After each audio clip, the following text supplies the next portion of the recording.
श्री गुरुदेव दत्त, श्री गुरुदेव दत्त, श्री गुरुदेव दत्त. गुरुचरित्र संक्षिप्त रूपात अध्याय 2.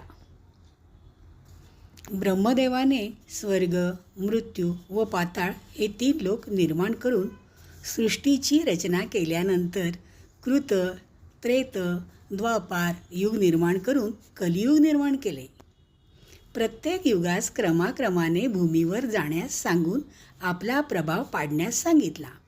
याप्रमाणे कृत, त्रेत व द्वापार यांचे दिवस संपल्यानंतर ब्रह्मदेवाने कलियुगास पाचारिले.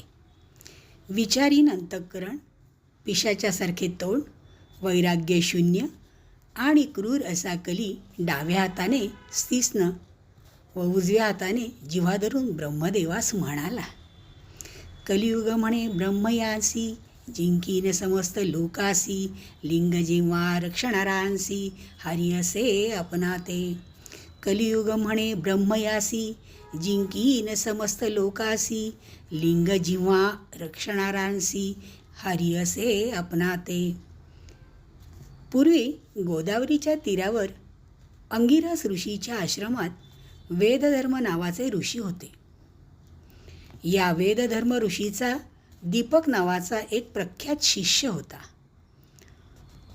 वेदधर्म ऋषीस कुष्ठरोग जडल्यानंतर दीपक त्यांना काशीला घेऊन गेला. त्या ठिकाणी त्यांची मनोभावे सेवा करू लागला. दीपकाची गुरुभक्ती पाहून शंकर प्रसन्न होऊन त्यास वर देण्यास आले होते. पण दीपकने वर घेण्यास नकार दिला.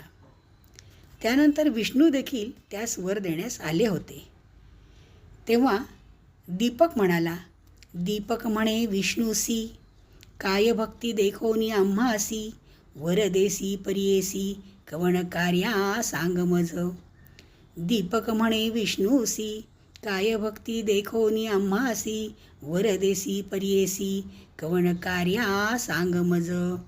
गुरुदेव दत्त, गुरुदेव दत्त, गुरुदेव दत्त. अध्याय 2 समाप्त.